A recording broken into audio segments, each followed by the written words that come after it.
good day. Into this video, no, it's about weir, or the last topic for chapter 6, or weirs.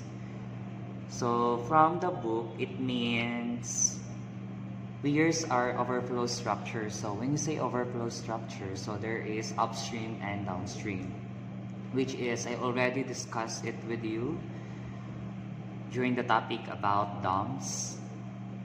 So these overflow structures, or weirs, are built across an open channel for purpose of measuring, controlling, and the flow of liquids, or controlling the flow of liquids. No, so there are classification of weirs according to shape. Weirs may be rectangular,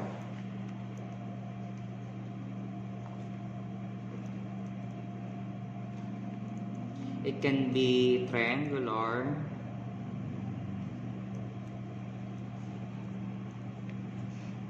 trapezoidal,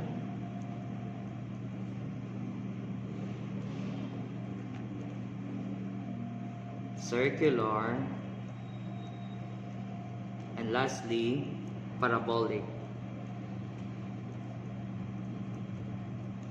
or of any other regular form. No, the most commonly used shapes are rectangular, triangular, and trapezoidal. So these three.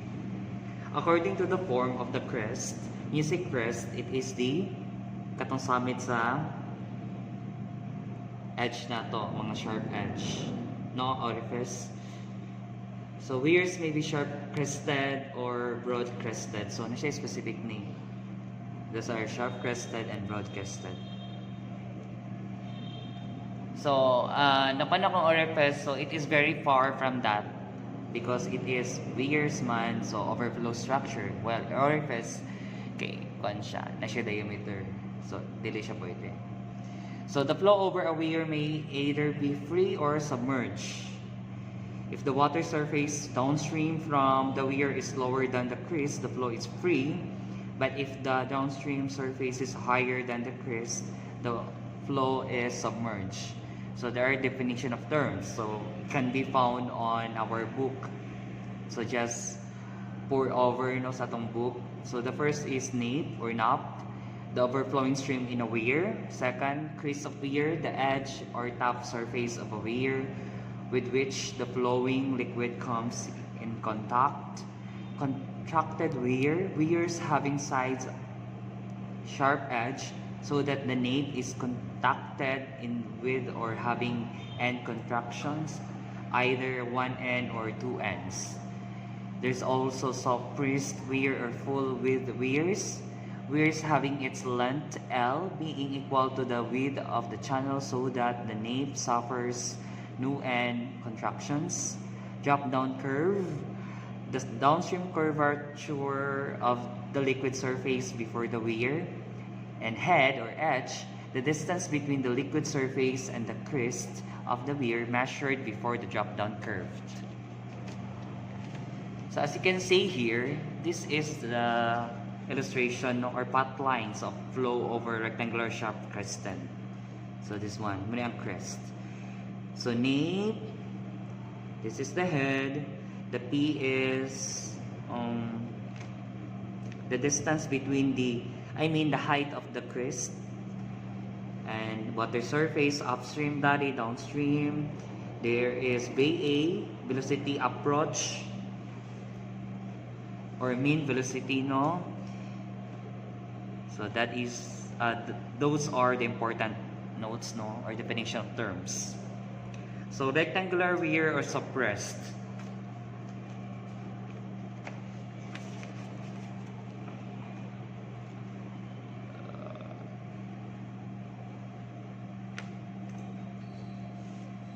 So sa side view niya, it can be drawn like this.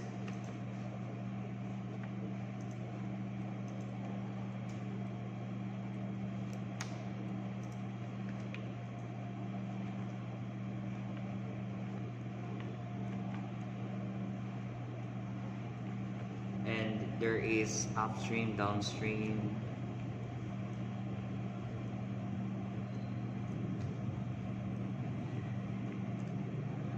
So this is the head and the P. H and P. So sa front view, or I mean front elevation, so this one. So this is why it is called rectangular, because the shape it has form. Again, this one is in different elevation. This one is side, this is the front. So ano to siya dati, so that you can relate with.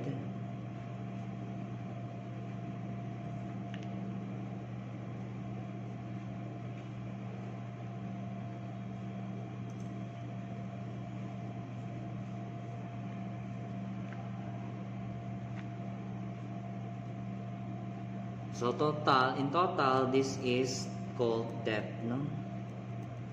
Wherein our D equals to H plus P, and it is very evident that the addition of the two is D. So with this kind of drawing, no, and wherein this is L, so we have formulated formula out of it. So first would be 2/3 C square root of 2G L, and the subtraction of H plus H sub V to the power of 3/2 minus H sub V to the power of 3/2. And take note that the H sub V is velocity of approach. I mean, ang VA dari, VA squared over 2G. And VA is velocity of approach, or V sub A.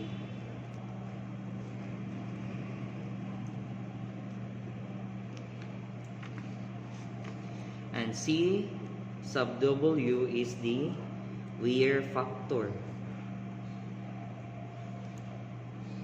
And take note that CW is 2/3 of C square root of 2G. So this one is CW.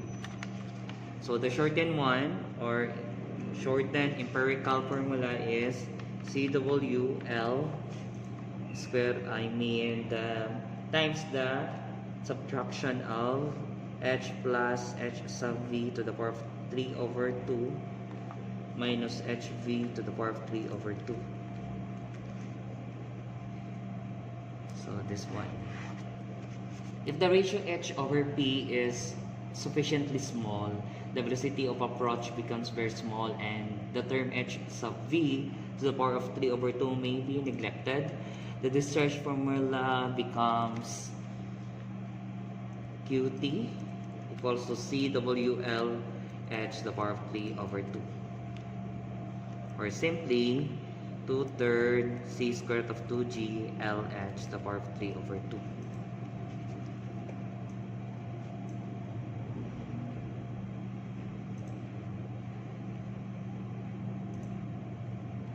So naputay ko na another formula, no? It would be Francis formula. Francis formula.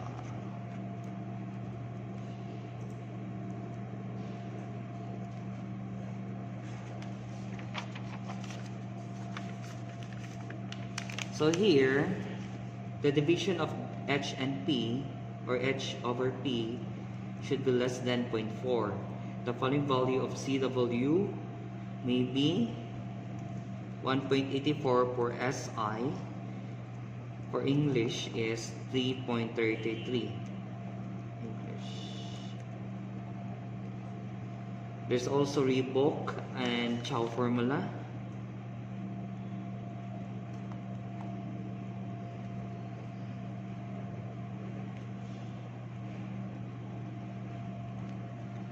Wherein the CW in terms of SI is 1.8 plus 0.22 H over P, and 3.27 plus 0.4 H over P. So this is in terms of SI first, second is English. So that you are able to understand well the formula or use the formula in solving a problem. So the best way I can do is to share you or to give you a problem or problems. So I may write. So problem number 1 or example number 1 is determine the flow over a suppressed sharp crested weir 15 meters long and 1.5 meters high under a head of 300 millimeters. So first things first is to illustrate the illustration or just draw the given dimension so that we can realize no unsa ato ang pangbuhaton.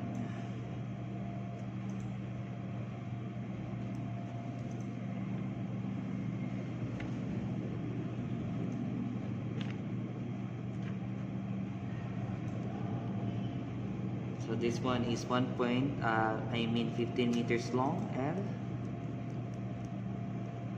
This one is tag nato dari lang kutob ang head.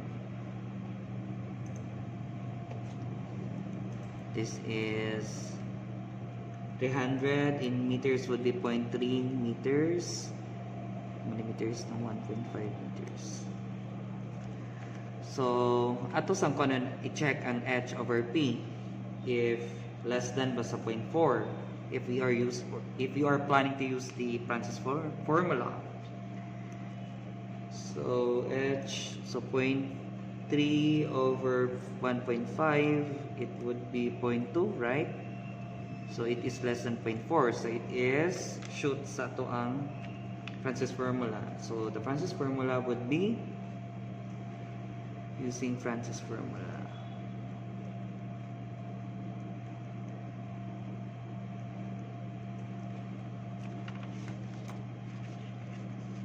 Q equals to 1.84 LH to the power of 3 over 2.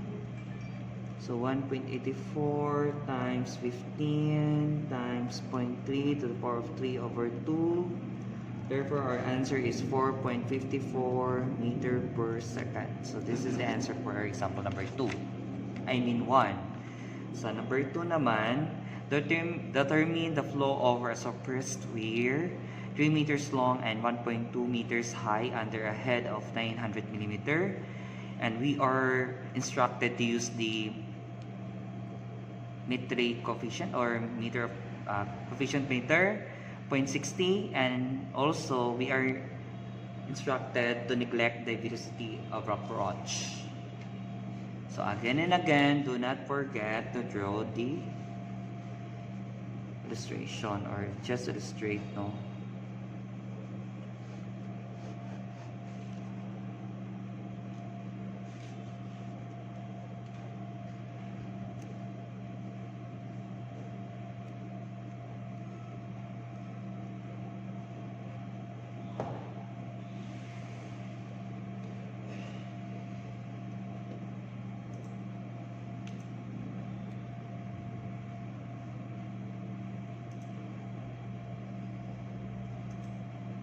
So 900 millimeter.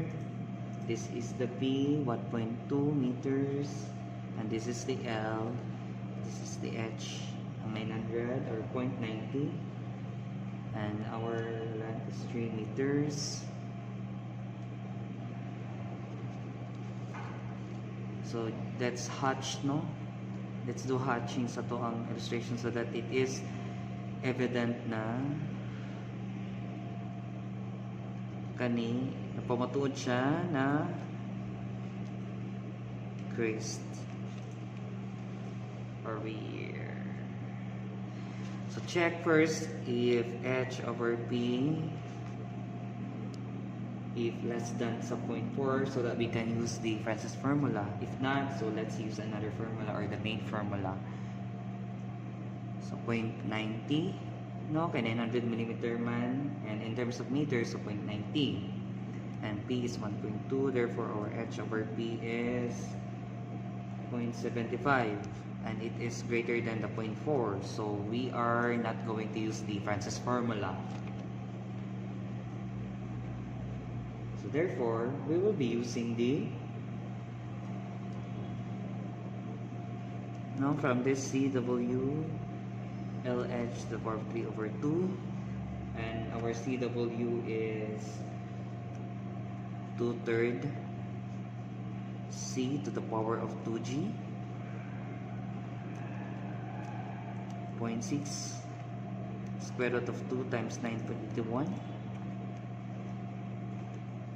or CW is 1.77. So thus our values are 1.77 times L is 3 meters times height or head 0.9 to the power of 3 over 2. Therefore our flow is 4.53 meter per second or cubic meter per second.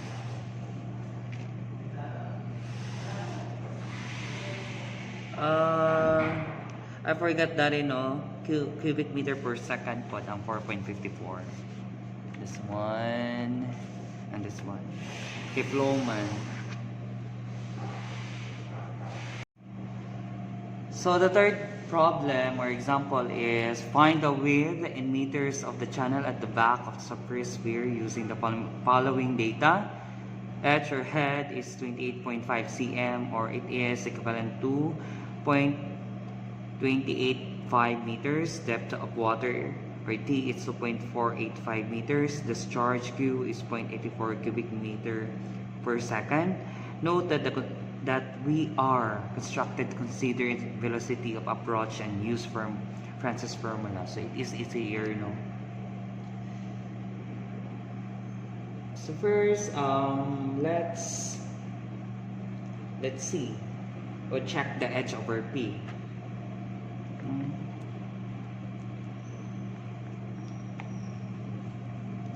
Since given naman ang H, given ang D, so from the formula,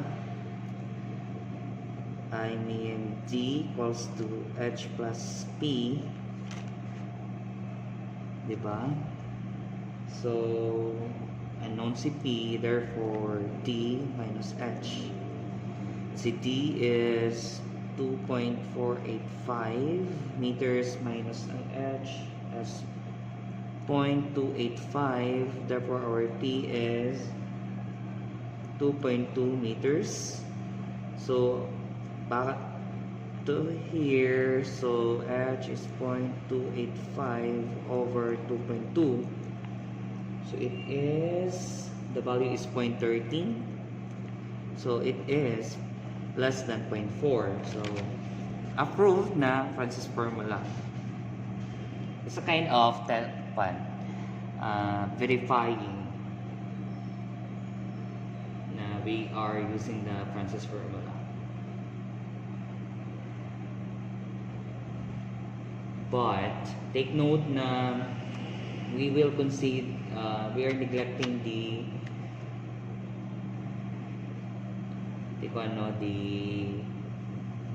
velocity approach, diba?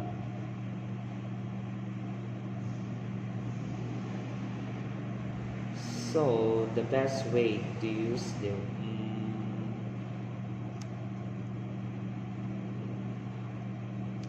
extending Q equals to 1.84 LH to the power of 3 over 2. So possibly this is CW ang 1.84. Nato siya indirect, given man ang discharge or Q na 0.84 na cubic meter per second. 1.84, L is unknown, the width L. H is given 0.285 to the power of 3 over 2. So using cross multiplication, 0.84, 1.84 times 0.285, 3 over 2. So L now is 3 meters. No? we are instructed naman na that consider pa man ang velocity of approach.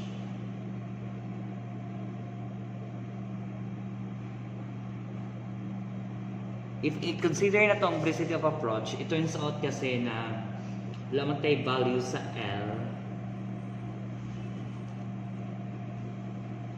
So, neglected pa ni, di ba?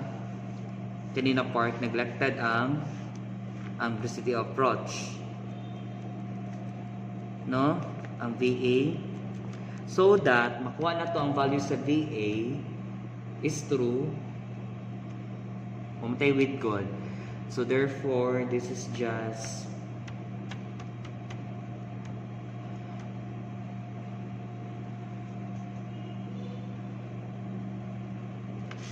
one way to solve, no? So, consider man naman dari, consider velocity of approach and mamatay L. So, gamito na to ni na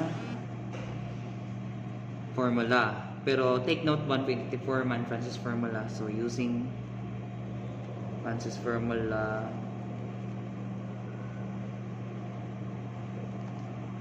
so Q equals to CWL times H plus HV to the power of 3 over 2 minus HV 2.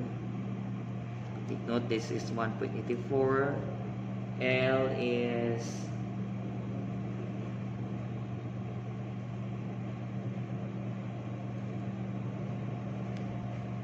kanisya mo'y ato yung balidili ni maon na unknown because this will be used sa tuang velocity approach.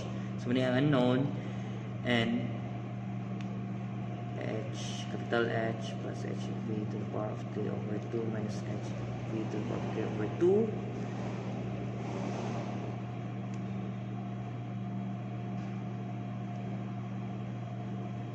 Sa V8 considering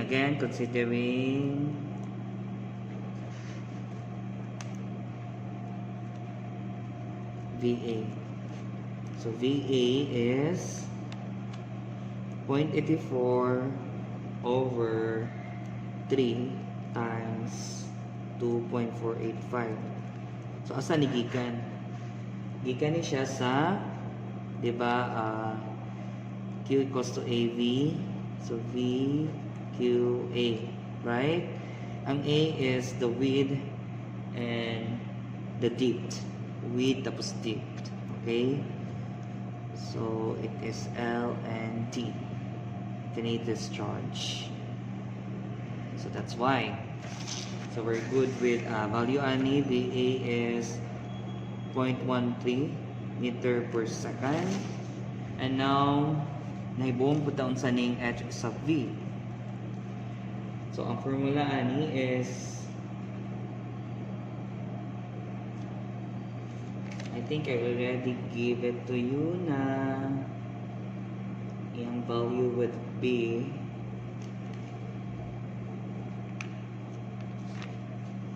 V over 2G, no? VA over 2G. VA squared. Okay. So 0.113 squared over 2 times 9.81. HV now is 0.000651 meter. So input the values so that makuha natin ni L. This one. So 0.84 equals to 1.84 L, which is ganitong kuha na values, I mean pinitaan, and H is 0.285 plus 0.000651 to the power of 3 over 2 minus 0.000651 power of 3 over 2. Ang shorten ani na value is, if i-calculate na to, it would be 0.152653 0.84 and 0.84 over 1.84 times 0.15, 2653. So the L now is 3 meters. So this is the answer. Same siya. But this is the very kaniyang solving mo na ang pinaka-useful to verify na you are check. So follow to sa next topic, which is contracted, no? Contracted rectangular weir. Ito na, so pressed.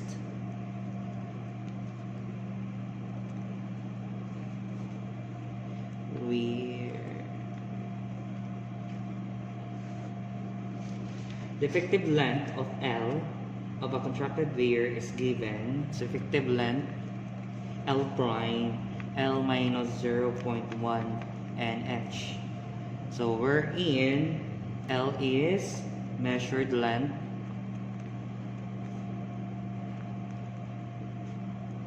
of crest, N is number of end contraction,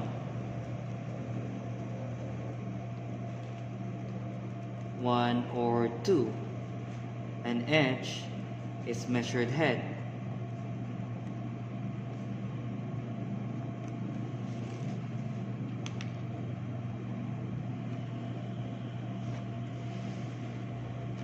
So number of end contraction, no, do kabuok, it would be sa drawing like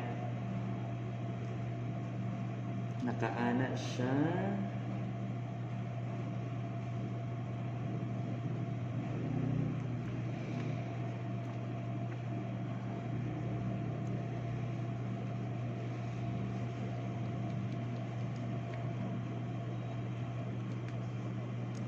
So this is the L prime.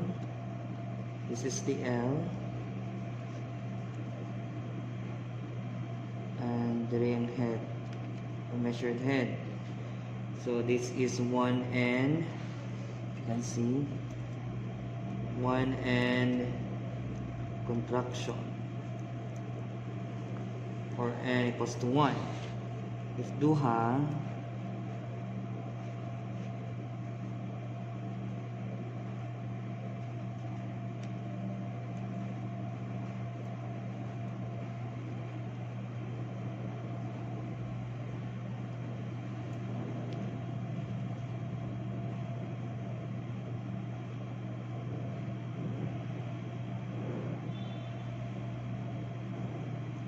so napamanayan na good, mga effective lang. So L prime, L, dari kay head, measured head.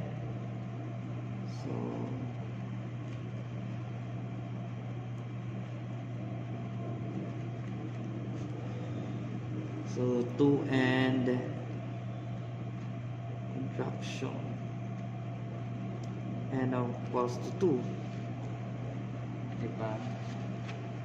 So I will be introducing to you examples so that ma-confident nyo masabtan or to know para makabalo mo saan pag-solve if we are encountering contracted rectangular weir problems, no?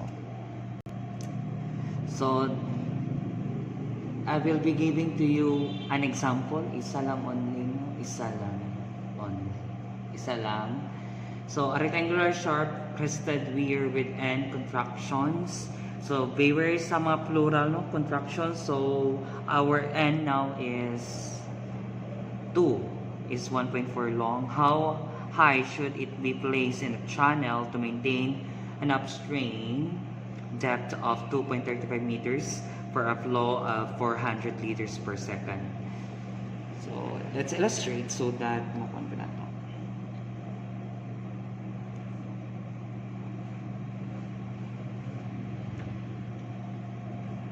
So side view first, ano siya, sharp crested.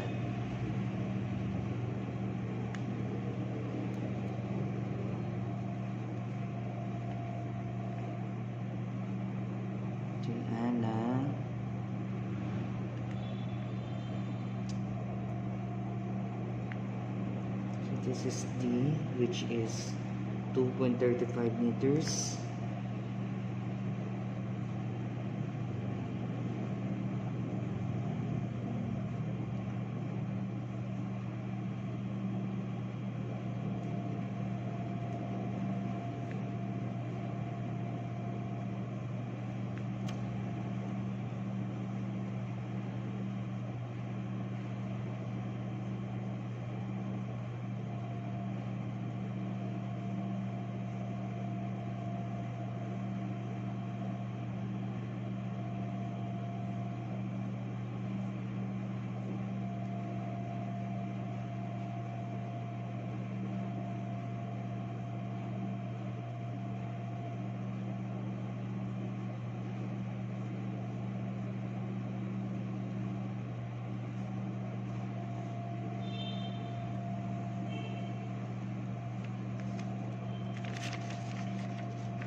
HMP. So, unknown mang HMP.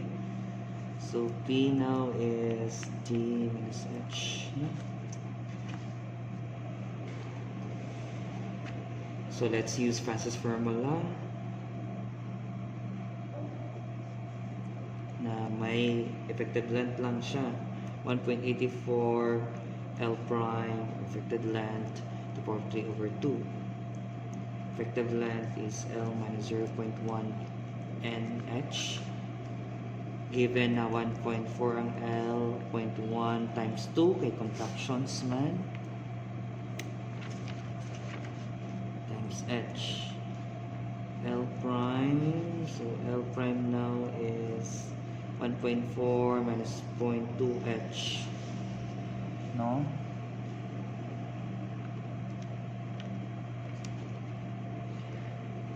So, gimension ba niya ang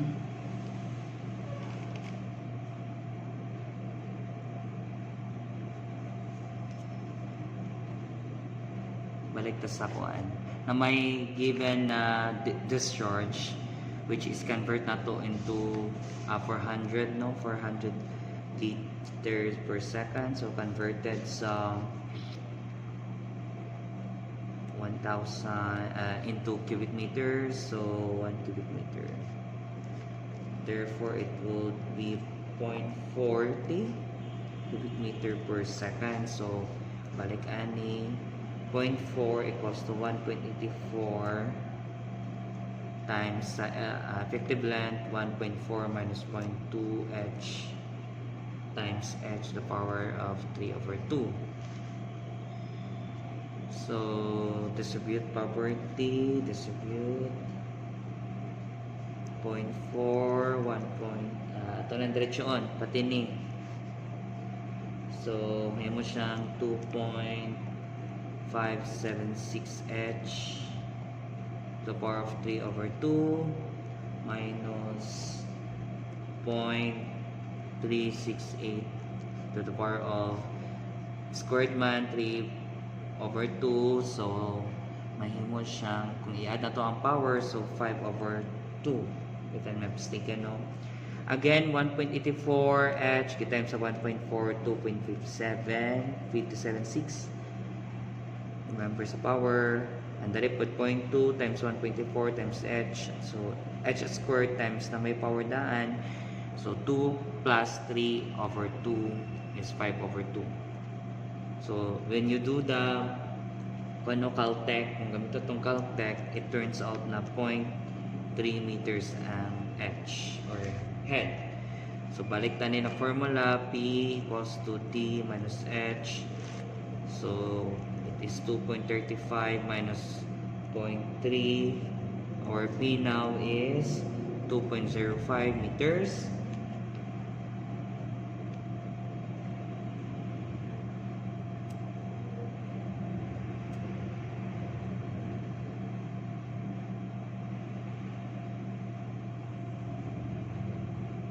So, atong kwanon, if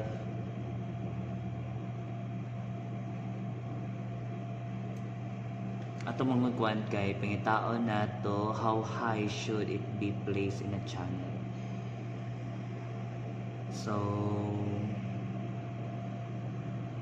ang kuhan, ang edge atong pangitaon.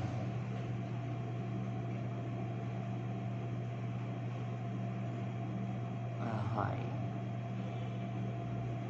I mean P. This is the answer. Pero only to verify lang na tama ni, dapat atong equation this is ma-okay.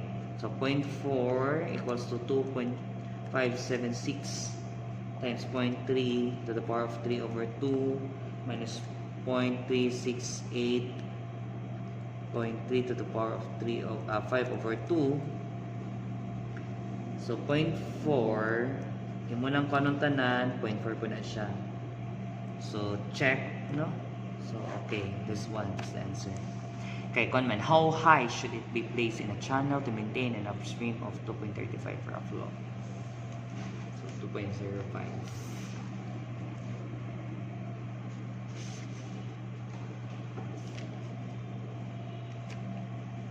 So next topic would be triangular way.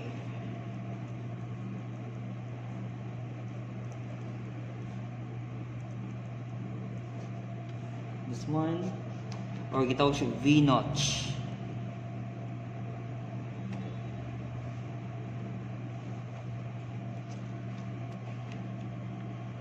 No, because it is forming a letter V.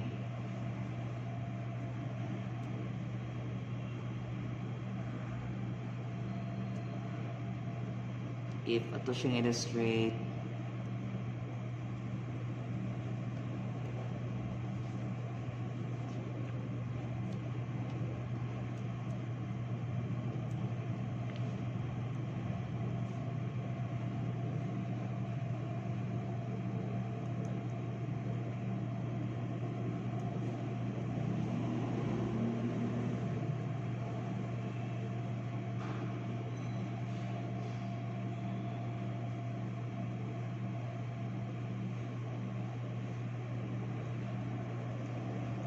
so yung atong formula here is 4 over 15 C to the power of 2G LH to the power of 3 over 2.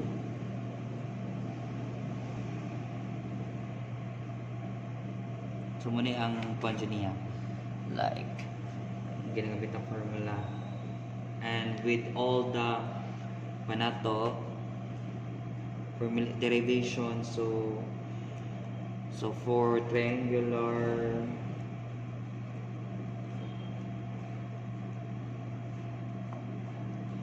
V-notch, where is diba tangent theta, and the theta is kaniya as a whole, or half is theta over 2. Hindi na lang tangent theta para forming a right triangle. So from ani no na side, so L over 2 over H kung tangent, opposite adjacent height. So therefore cross multiplication, mahulog siyang L over 2 H tangent theta over 2.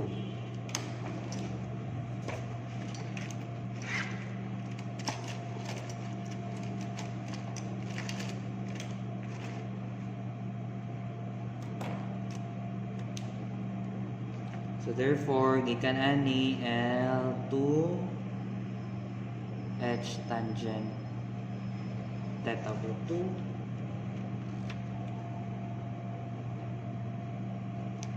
then accordingly theta equals to 4 over 15 C square root of 2G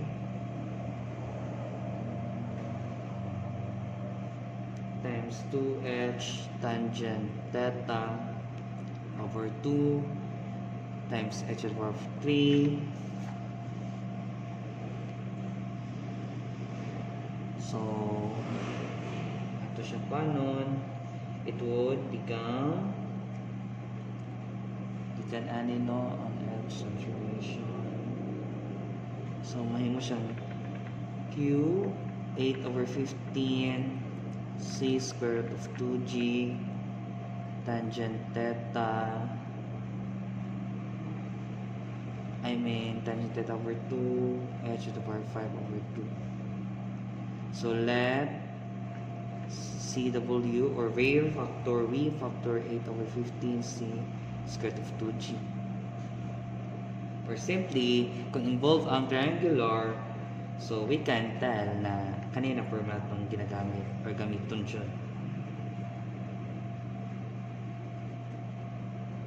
This one. V factor tangent theta over 2 h to the power 5 over 2. Sa basta V notch.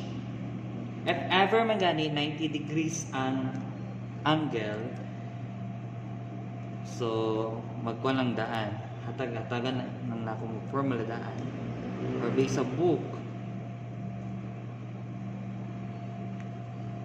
So Q equals to 1.4 h to the power 5 over 2. This is TSI. Ang English po 2.5 h to the power of 5 over 2. So English.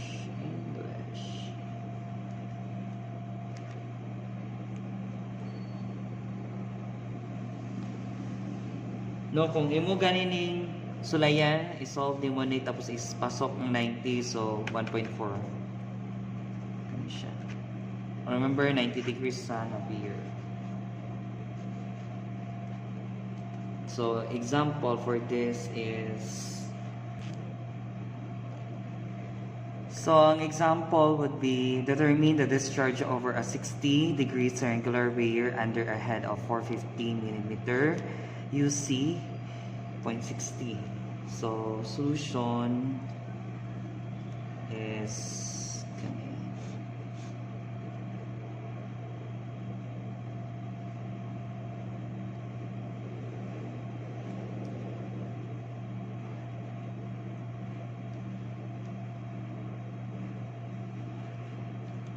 so 60 daw ni head niya.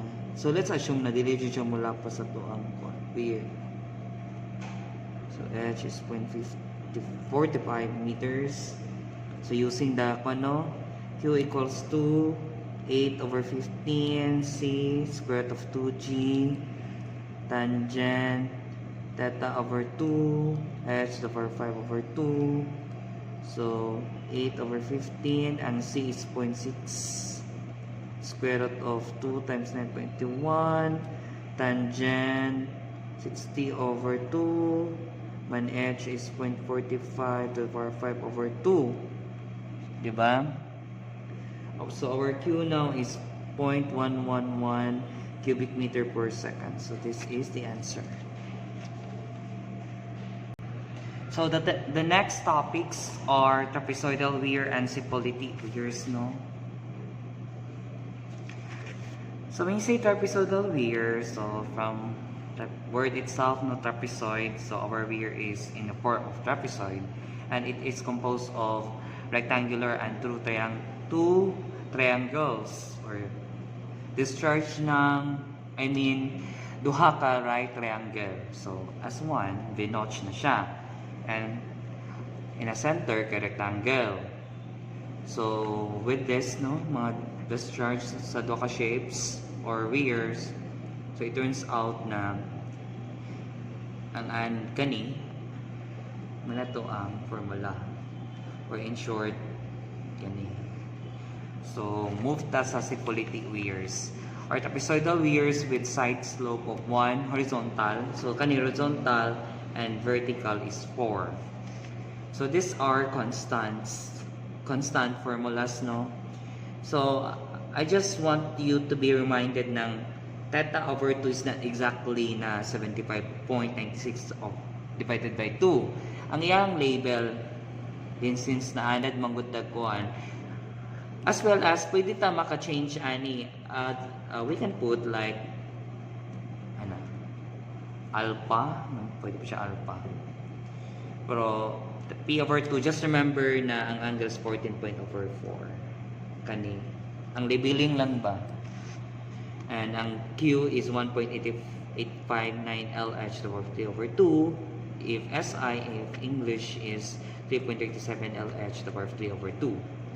So example, a trapezoidal weir having side slope of 1 horizontal to 2 vertical discharges 50 cubic meter per second under a constant head of 2 meters.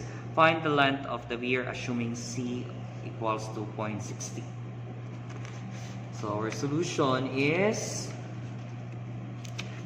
ganina. Ito ang question. So solution is this. So let's use ruler. So akong technique is like kani for this. Ang bakuani, ang back.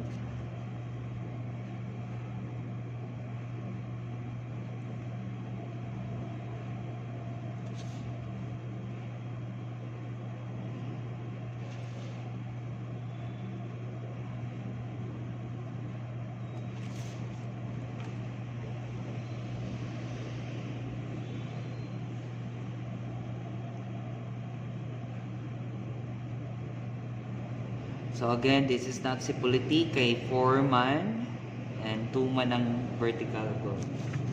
So, paano siya? Trapezoidal. And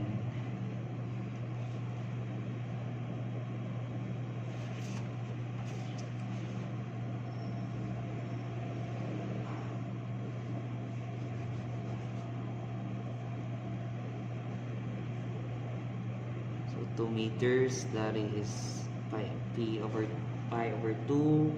L is unknown. So L atong pangitaon. So with the formula no, Q equals to Q rectangular plus Q triangular.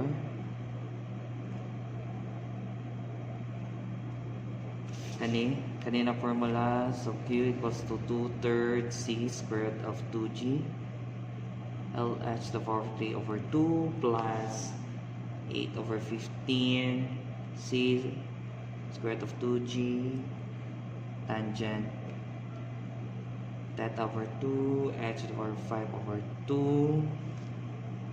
Take note na ato ang tangent theta over 2 is 1/2. No, 1/2. So na may discharge which is 50. So input na to 50, 2/3. C is 60, assume man, and